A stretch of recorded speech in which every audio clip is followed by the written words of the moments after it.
to the other end. In the Bible, once the nation of Israel was established and the concept of a universal presence with specific behavioral laws was cemented in their culture, another voice arose to take it to the next step. And he focused on the thoughts and beliefs behind the actions and created a teaching of cause and effect, aligned with a loving God whose laws and principles were designed for your benefit if you chose to follow them. But I think we're all familiar that teaching languished over the centuries as wars and kings fought over territory and cultural differences. As Christianity and later Islam developed through the centuries, the concept of an authoritarian and wrathful God never really disappeared. Control issues abounded, and guilt much of that message. The concept of an all-seeing authoritarian God slowly began to erode with scientific inquiry. In the 1800s, we're all familiar with Charles Darwin came up with the origin of species with the concept of survival of the fittest, meaning that survival and evolution favored the strongest, the cleverest, the most adaptable. Now again, behavior-oriented, but not necessarily the actions of an all-seeing God. And maybe, just maybe, with a trace of deliberate, conscious choice. And I think we're all familiar with the God versus evolution creation argument that came up. It was right down here in Dayton for the monkey tribe. I was watching a PBS special a few nights ago that talked about the evolution of dogs and the DNA similarities between dogs and humans. And what scientists know is that modern dog species came from wolves, and not too long ago. The variety and the sheer number of dogs today make them the second most successful species on the planet, next to us. So we ask the question, why, of all the different animals and species on the planet, are they so numerous, are they so varied, and are they so prosperous? Well, those same scientists point to the now known number of human ancestors, Neanderthals. I always have trouble with this one. Denisovans, up in Russia someplace, and several others from skeletal remains found in distinct areas around the planet. And they asked that same question: why our species, Homo sapiens, survived and prospered when the others did not? And they came up with an interesting theory of both conditions. And it wasn't survival of the fittest. It was survival of the friendliest. And they have genetic evidence to prove it. Specific genes in dogs that have changed from wolves over time, giving them a predisposition to embrace people and other animals in a more amicable way than their great-great-great-granddaddy wolf. And they found similar evidence in humans. The friendlier the species, the more cooperative. The more cooperative, the more successful. The more successful, the more prolific. So why is this important? Because being friendly is something that is cognitive, even in animals. It's something that can be chosen over fear with its fight, flight, and freeze survival reaction. Now, given the work of Dr. David Hawkins, MD, PhD, psychiatrist, prolific award-winning writer, teacher and lecturer on mental processing. We've mentioned his work briefly from time to time in the past, and we'll focus more on it in the future as we can create a class in a more permanent meeting place. And in his book called Power versus Force, published in the 90s, Hawkins describes a scale of consciousness on a logarithmic scale from the lowest thoughts and emotions of guilt, shame, and fear, which are not life-sustaining, to the highest of love, joy, peace, and enlightenment, which are life-enhancing. And based on research over several decades, he describes the evolution of thought and emotion and the beliefs underpinning them. And this evolution is conscious. And once a higher and more life-sustaining thought and behavior is chosen and solidified over a period of time, the DNA changes too. This is conscious evolution. It's a concept that Einstein recognizes and stated clearly. We cannot solve our problems with the same thinking we used that created them. We must evolve. And apparently, even the canines understood that. Now, there are those today who still embrace an authoritarian anthropomorphic God out there somewhere who requires obedience and rewards the faithful and punishes the sinners. This is Earth School, and there are people on many different levels. And this can be appropriate for some who need strict boundaries, specific directions, and teachings. Do this and you go to heaven. Do that and you go to the other place. It's pretty clear and works for those who need a clear structure. Many years ago, there was a student in Unity's ministerial program who quit to return to her more fundamental church. And after much discussion with her fellow classmates, she finally looked at them and said, I don't want to be responsible for my spiritual growth. I want somebody to tell me what to believe and what to do, and I will follow that. She was clear about her needs, and I applaud her insight into her beliefs and her integrity to follow them. There's something for everybody. And it's comforting to think that, from her perspective anyways, there is someone outside of yourself who will intercede in your life and solve your problems for you. I don't think that way, and many of us here don't think that way, but it's comforting to many. And regardless of the theology of some of the other churches, just remember they do a lot of good in the world, and they are very popular. But there are many more today who are taking responsibility for their spiritual health, searching and finding within themselves ways of thoughts, ways of beliefs, and actions that can help them create a better life for themselves and those around them. Again, Albert Einstein, I want to know God thoughts. Everything else is details. And to this end, in Unity, we embrace and we study the teachings of Jesus found in the New Testament, attempting to discern and practice the laws of thought that he described. And in addition, we also broaden our search into the fields of modern science, psychology, and education. Charles Fillmore, Unity's co-founder in the late 1800s, called this approach practical Christianity.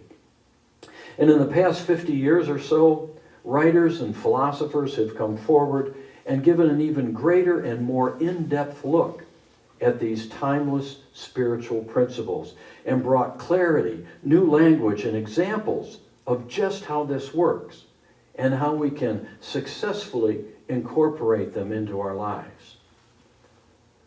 When I talk with people and I show them Bible quotes, many people just seem to glass over. And that's okay. It's okay. I was talking with Penny the other day, and I was looking at a Bible quote, and she just commented. She says, I don't understand that stuff. But there are people out there that do, and that's why we look at some of the new stuff. And one such person is Deepak Chopra. And we've just finished studying his book, The 7 Spiritual Principles of Success. And so this morning, I want to give you a snapshot summary of those laws that we've talked about over the past couple months as a refresher, and then open up the time for any questions that you might have. So just as the Bible begins with God creating the heavens and the earth, so Deepak begins with the law of pure potentiality. The source of all creation, he says, is pure consciousness, an infinite intelligence seeking expression from the unmanifest to the manifest. And when we realize that our true self is one of pure potentiality, he says, we align with that power and we align with the power that manifests everything in the universe. Now in unity, we say the same thing, but it takes us 3 principles to do it. Number 1, there's only one presence and power in the universe active in my life, God the good. Number 2, our very essence is of God. We're made of God's stuff, and we're inherently good. And number 3, we are co-creators with God, manifesting our experience through the beliefs, thoughts, and actions that we hold. Deepak says that the law of pure potentialities is experienced through silence, through meditation, non-judgment, and communion with nature. Unity's 4th principle says something very similar.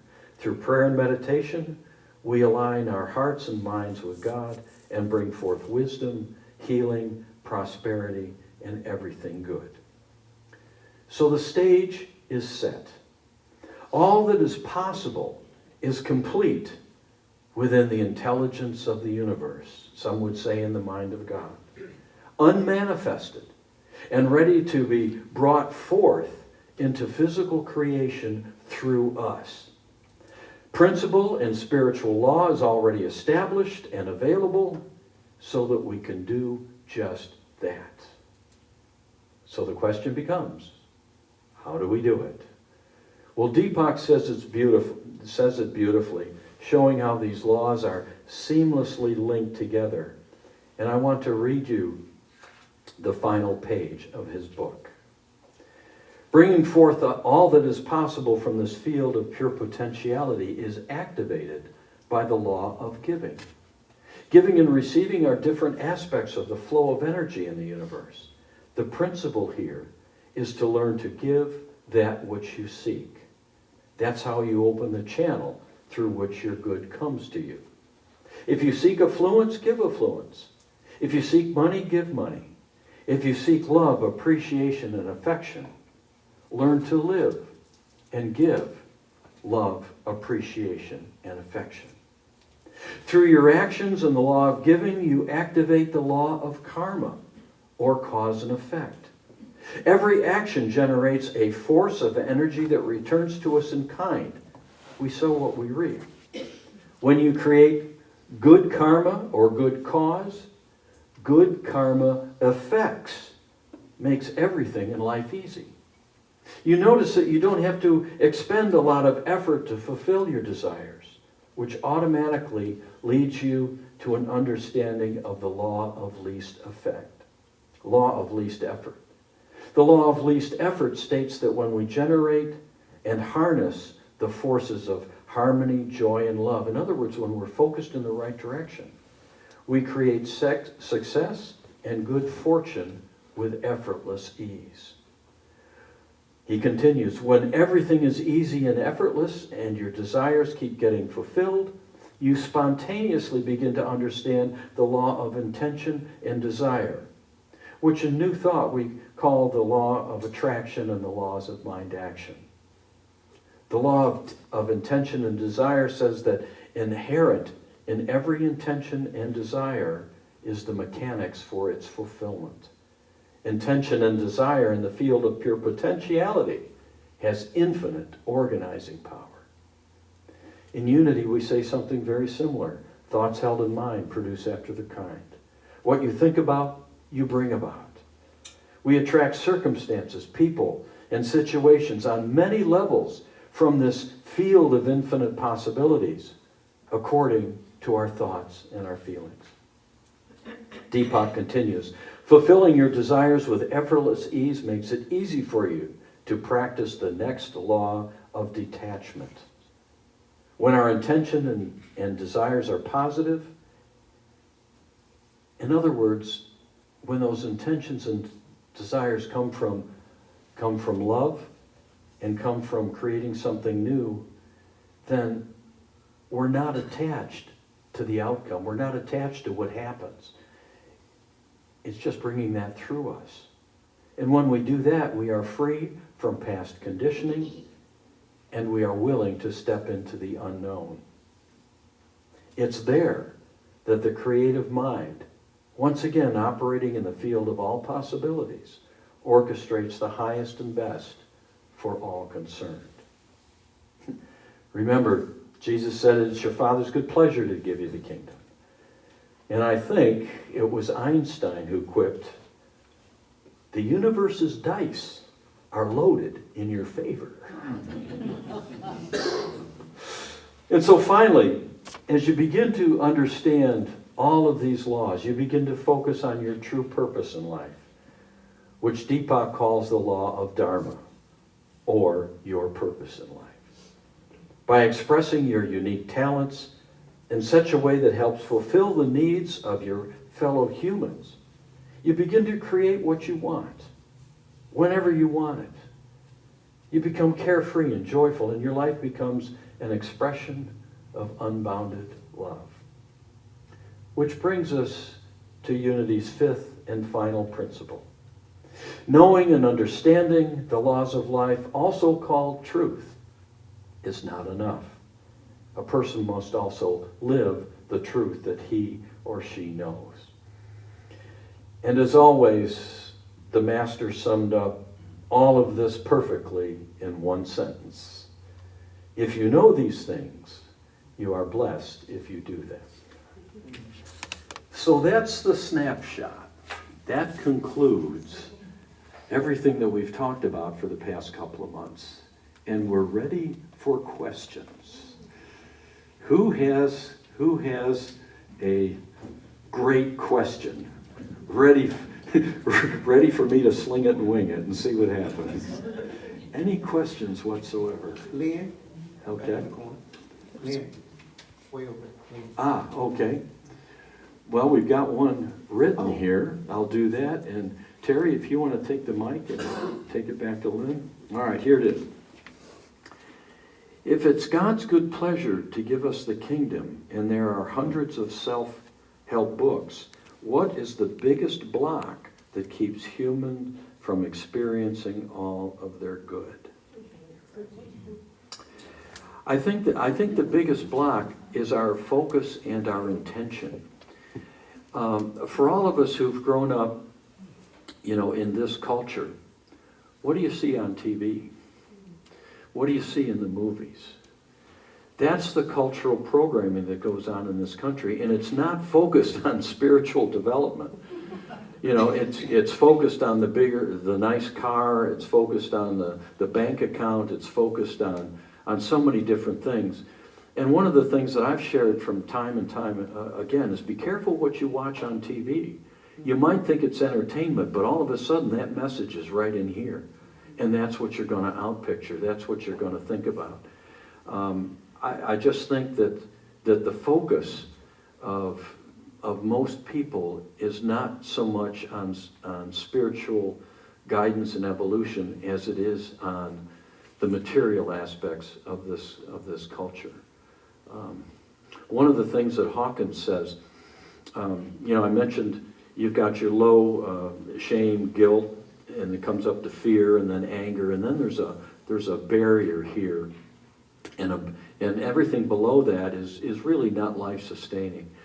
But above that you find love, understanding, and some of those joy, enlightenment, and those are life enhancing. And what he says in his book is that 80% of the people on the planet are below that line. It's only 20% that are above that. And the interesting thing about it is one person operating on the level of joy and love, not even enlightenment, can affect 70 million people on the planet. And he said that there were 4 people on the planet in his book at that time that were at the Enlightenment area. That's the area of Jesus, of Buddha, of some of the great avatars. And each one of those people can affect the lives of over 100 million people. So that's the power of it. And again, I think it's just focus and intention. What's your life all about? What do you want to do? I want the bigger car. I want the bigger house. I want more money. I think every one of us here thinks we'd be prosperous if we only made $15,000 more a year. So anyways, there was another question back there. Mine is not a big question. I wonder if you could repeat the title of the David Hawkins book that you mentioned? Power versus Force. Thank you. Yeah, Dr. David Hawkins, and he has since passed away, but at one point in time he was on Unity's board, and he gave lectures at Unity Village, and at one point in time, people asked him, there was kind of a gap in his life at one point, and they asked him about that, and apparently he nearly died, but he came back. And they asked him about that experience, and he said, the only reason I've come back is simply to talk about these things in an open manner and complete a second book. There are several books that he's written. That's just one of them. Yeah. Question over here.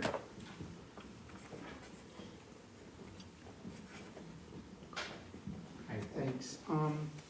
And I don't mean this as an indictment or anything. I've read Chakra for years as well. Just want a quote that he says here, and I just was wondering your thoughts on it. He goes, I want to offer the possibility that Jesus was truly, as he proclaimed, a savior, Chakra wrote. Not the savior, not the one and only Son of God. Rather, Jesus embodied the highest level of enlightenment. He spent his brief adult life describing it, teaching it, and passing it on to future generations. Yeah, I would. The Savior, a Savior. Yeah, I would totally agree with that. If you study some of the other religions, you will find that some of the other avatars and great spiritual leaders could do some of the same things that Jesus, reportedly did. And I can tell you that there are people on the planet right now that can do spiritual healing. You go down to South America, it's all over the place down there. People can do many of the things that he did. And even Jesus, he never said, worship me and be saved. Those words are not in the Bible. What he said was, follow me. Think the way that I think. Do the things that I do. Love unconditionally the way I love unconditionally. It's a great message. It's a great message. I don't know if that answers your question or not. Kind of comes close. Anybody else have any questions? Yes, sir. Bring the mic down here. I know you could shout, but...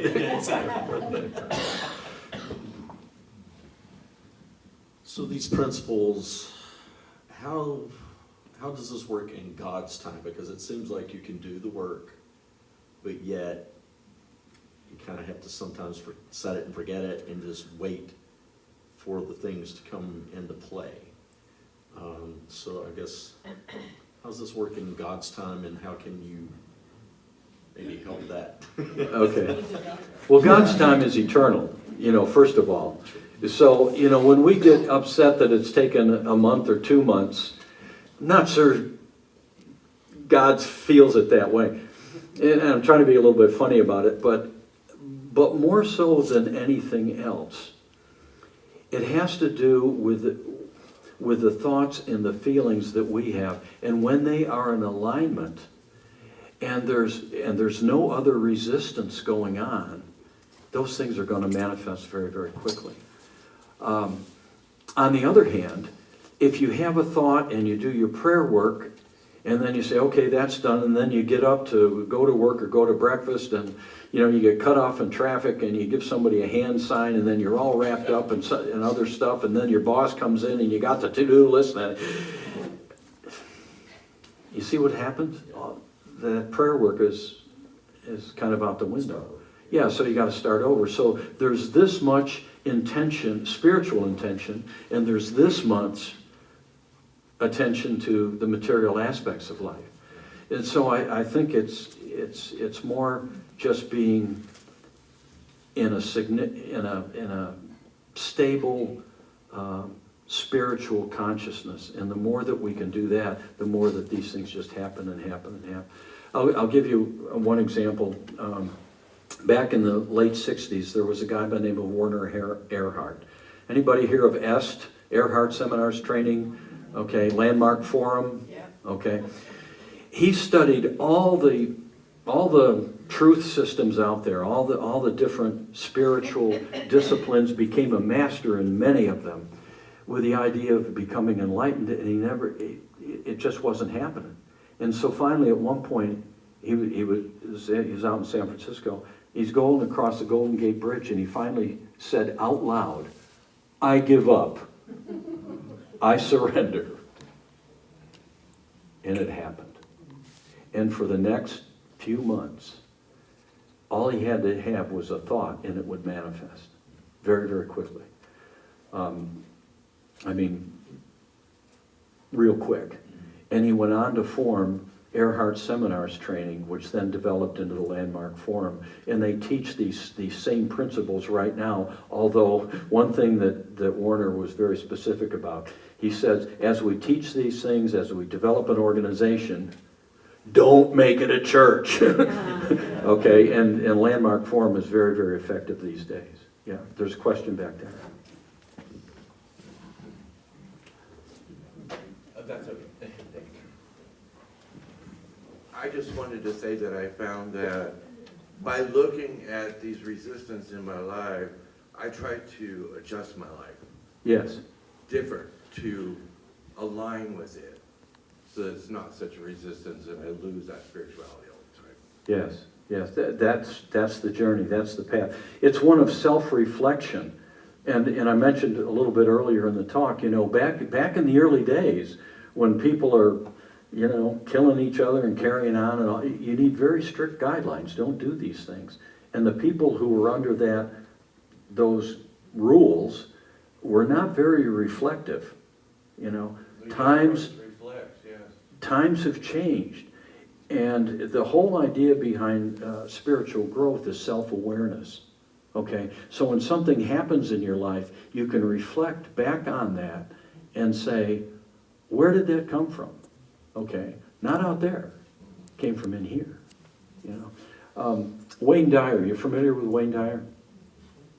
Wayne Dyer was a long-time progressive, I hate to say New Thought because he didn't identify himself that way, but he was a psychiatrist and a lecturer, very good friends with Deepak Chopra. And one day, he was getting into his car and he slammed the door on his thumb, and it really hurt. And he knew spiritual law, and he backed off and he said, "What was I just thinking?" And just prior to that, he was going through a whole bunch of what he called stinking thinking. and he said, "Oh, that's how it works. It can be that quick, especially when you're very clear. And the clearer that you get, and the more that you find things manifesting in your life, a rule of, just a bit of caution. Be careful how you think, because you become more powerful with that. And if you go off track, the results are going to be significant, that you may not like it. Any other questions? Yeah, we have another question way back there. As an artist, as a creative person who externalizes the internal, and I think there's responsibility somewhat to what you put forth into the world, because I find myself sometimes feeling that the things that come out from inside me are not necessarily a positive thing that the world can see. So there's this line of what is profound that needs to be spoken, the harsh things that need to be shown to the world or whatever, as a form of enlightenment. So it's very difficult to navigate that for me and not become Hallmark, so to speak, which has its place. Okay, so that's a very great concern for me, the direction and how I can, see my work moving. Mine doesn't seem to be a pretty painting for the wall, so to speak. The spiritual journey is difficult. And I mean, in the Sermon on the Mount, Jesus says the same thing. The gate is narrow and the road is difficult, and there are few who find it. And the more that we're on this path, the more that we're going to, this thought will come up, and we're going to say, oh man, where did that come from?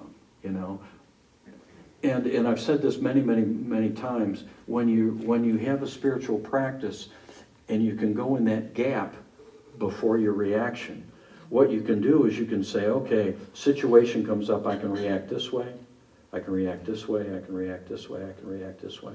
And what you do is you take a look, that's the thinking part. What you do is you take a look at what feelings come from that reaction. And you can look at that reaction and man, but you can feel what's going on in there. And when that happens, there's all kinds of hormones and adrenaline and everything else that will get triggered in your body. And it's going to take a while for that to dissipate. So instead of choosing that, you go over here and you find a more loving response that works for everybody. And that feels good. So you need the mind-body connection.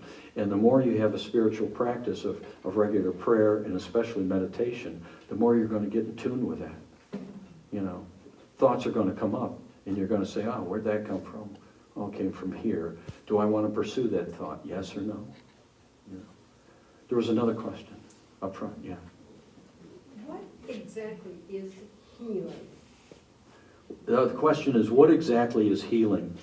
For some people it would be a physical healing. For others it would be an emotional healing. For others it would simply be a different thought, a way of approaching a situation so that it works out better for you. Healing is simply choosing a higher thought. And what we know is that our thoughts, which we can control, kind of like an engineer, create feelings, and those feelings generate body sensations. So there is a mind, what we call heart-body connection. It's all connected. And when we find, in many cases, when we find a disease, we can work with a person through prayer, and we can say, all right, what are the feelings behind that? What are the thoughts behind that? Change the thoughts, change the feelings, change the body condition. And we have seen, there's innumerable examples of how that works. I worked in Silent Unity for 2 years, and it happened all the time. We've seen a number of those things right here in this congregation. We have the people with the purple shawls are chaplains, and they have been trained, with prayer practices and things. And so if anybody would like prayer after the service, just talk with them and just tell them what the issue is, and they will hold a higher thought around that. Okay. One thing about chaplains, don't think of them as healers. What you want to do is you want to think of them as a person who has a regular spiritual practice, who can go to a place of feeling God's energy. And as they speak the words, they go to that place, and then you can pick up on it just like a tuning fork. I don't know if that's clear or muddies the water. We're about 10 after 12 right now, and I know there's a lot of people who have other things they want to do. So I just want to thank everybody for being here for those 2 months of what we've gone through. Those 7 practices are up here on the board, and the book is up here. And I want to thank you for your questions. They're very insightful. And if you have other questions afterwards, feel free to come up and, tug on the sweater and say, hey, I got one that wasn't able to answer. So, namaste. Now must go. Well, I guess it's okay. All right. Now it's that time of the service when we practice our prosperity, when we choose to give back.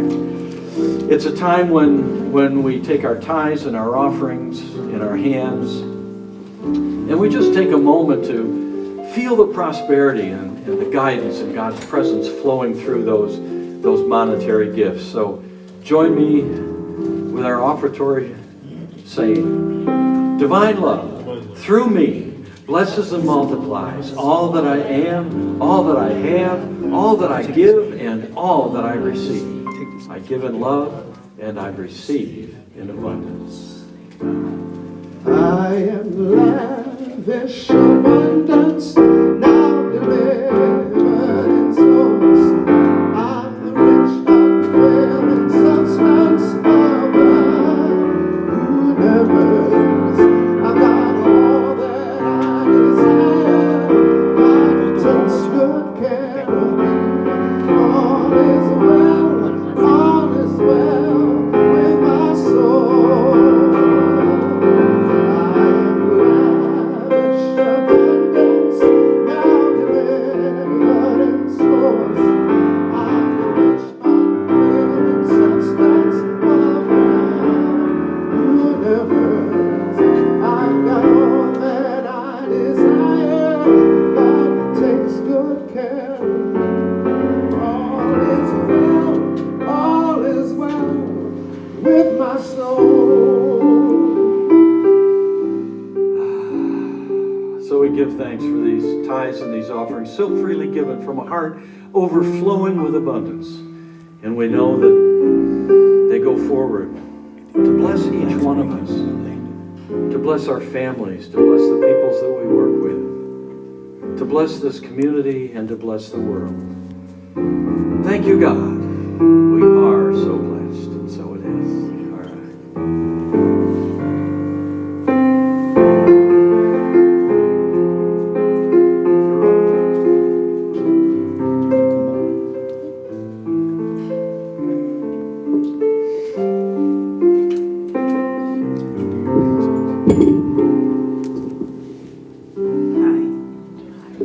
And now for our weekly announcements. Next Sunday, I will be out of town, so Moving with Spirit is canceled. We will start up again on April 2nd. On Thursday evenings, we have a group of folks that have been meeting for Spiritual Connection Group. It is a fun way to get to know each other on a personal basis. But next Thursday, we are changing the meeting place to The Spot Coffee Shop. It's on Main Street, 1800 East Main Street in downtown Chattanooga. We're changing it because we think it might be cozier.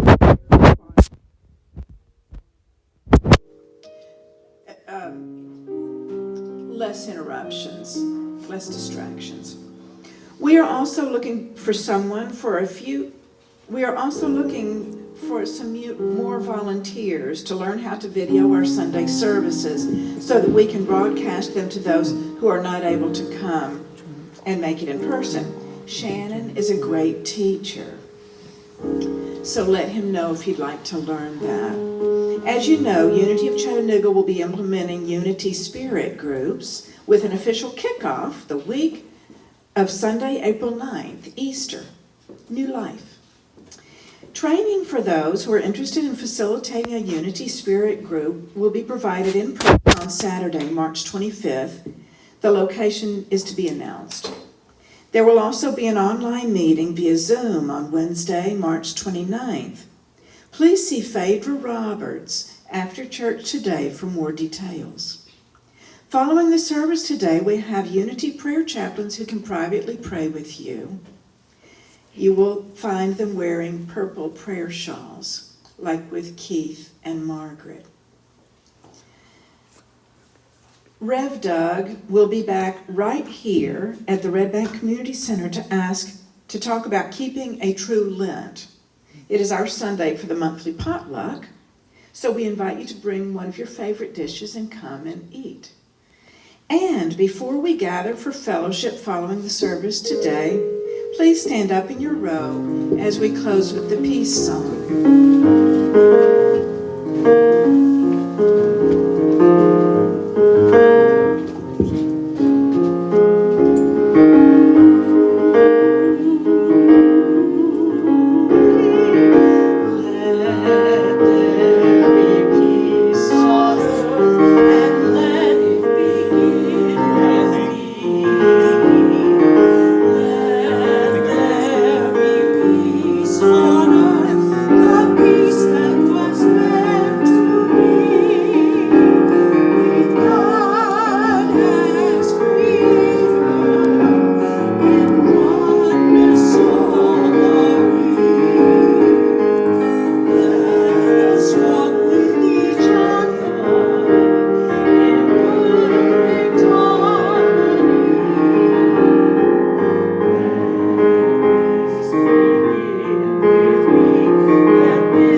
You are blessed if you do them. And cats are mean.